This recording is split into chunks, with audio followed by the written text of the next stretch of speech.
Welcome to the November garden. I am so excited to show you guys the flowers that are in bloom right now. We'll talk a little bit about, my experience in growing them now that I have more experience in growing them. So I'll give you guys updates on that. But if you want to know how to grow these plants, I have videos that are focused more on these plants specifically. I will put those links down below for you. All right, let's get started with the first one. This is the Roselle. Technically, this is no longer flowering, but the flower used to sit on top of the calyx. And after flowers drop, the calyx would start swelling up, and some people think this is the fruit of the plants, but it's actually not. And the whole plant is edible. The leaves, the flowers are, you can dry them and steep them back in tea or add some sort of sweetener to make a really delicious, fruity, tropical kind of a tea or some sort of beverage. And yeah, this whole plant is loaded with nutrients, high in vitamin C. So I started seeding them in about March, and then I didn't have a space to plant them until I think it was like mid-summer. So you can see that was pretty late into the summer when I transplanted these. I was concerned if it was not going to have enough warm days for it to get big. But actually planting them just at the start of the hot time of the season is really helpful for these plants. I mean, these plants thrive in the heat. So when you put them out there when it's actually warm throughout the day, they will grow a lot faster. And so I was really happy to see, the result of this, growing it. I think it was like, I started putting these out in July or August versus the other years when I started getting them out there really early in the spring. They both grow just as well. What's really awesome about this plant is that as long as you keep the soil moist and you give them lots of sunshine, they would just do their own thing. They'll grow. When the days get shorter, they would start producing these buds and then eventually going to bloom and then forming these beautiful swelled up calyx. When the plants are loaded with calyx, there is something I need to do, and that is to give it a little bit of support. And I just kind of tie up each of the ones that are kind of dangling down.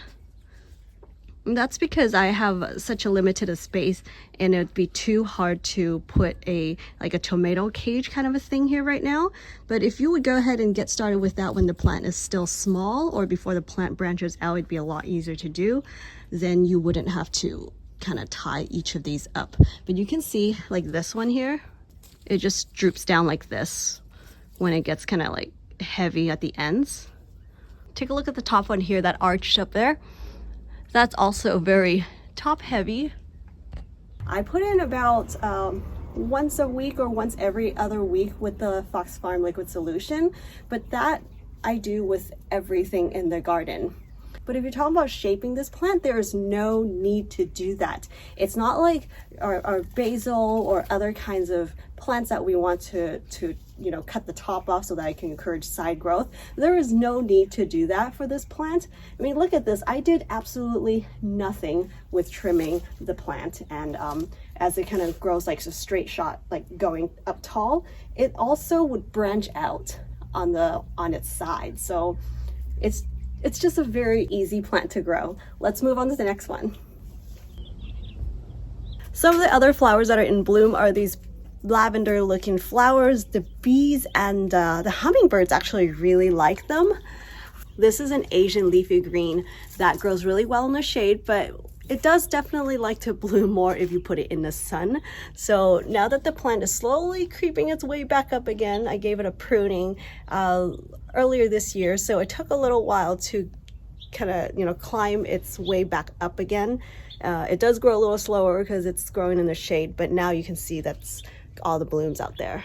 Here's another showpiece in the garden, the Chinese chrysanthemum. These guys smell so good. The Chinese chrysanthemum does really well in part shade and full sun. It starts blooming this time of the year in the fall, just like other mums. And I love making teas with these. The bees are also in love with them. They hover around here and buzz around every single morning. I can see a couple out here doing that right now as we speak. Yeah, so you can dry this and save it for tea later on when they're not in bloom. But this time of the year, this is the time all the, the chrysanthemums are in bloom right now. So these guys are also putting on a show. So when these flowers are not in bloom during the warmer times of the year, the leaves are very strong in that aroma. So I kind of use it, treating it like it's an herb. I would just take a few leaves and putting in my juices or flavoring my dishes. I wouldn't use a whole lot just because the aroma is really, really strong. The flowers though, the flowers are just beautiful. You can harvest them. The best time to save these flowers to dry is actually when the buds are still closed. When they're open like this, they still work, but the smell wouldn't be as strong.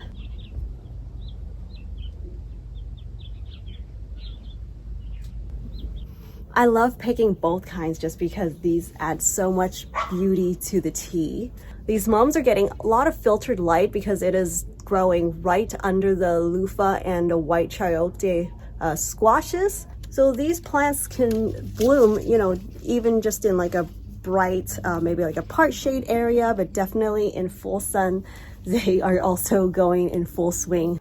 Before I get back showing you the plants that I'm most excited about, if you enjoyed this episode so far, I'd love for you to subscribe and like this video so that I know that you enjoyed it and that I can make more content like this. Okay, here is the finale. Oh, this is a new banana, by the way.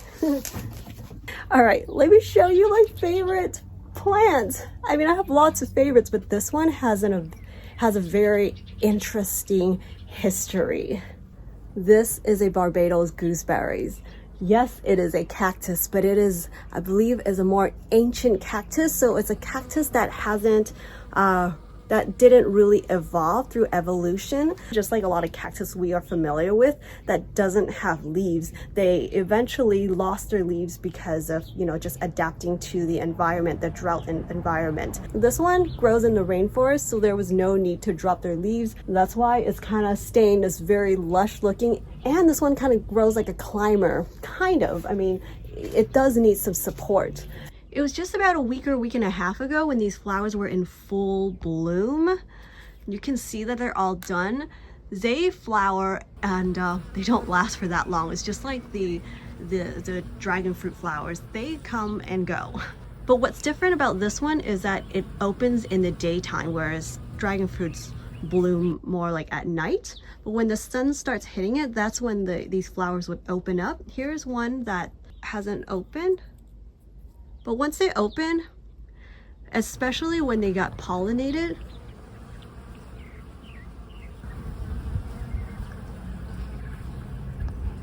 the petals get dried up very quickly and there are bees just buzzing all around here. They also put out this fragrance. It's not my favorite fragrance. It's not a bad smell, but it's also not my favorite.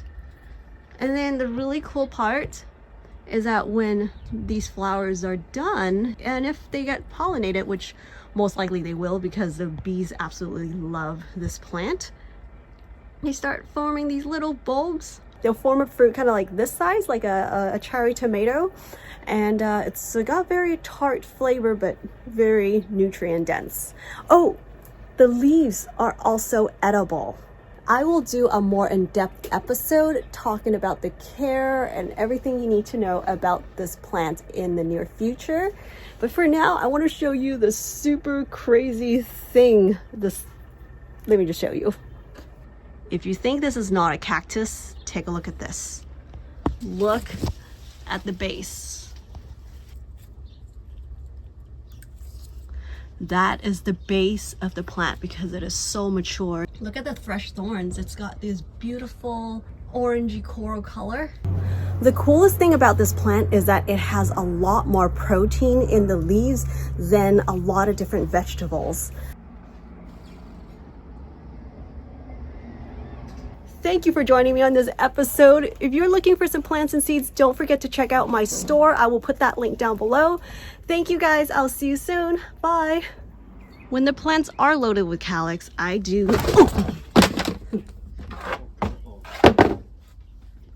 Thank you.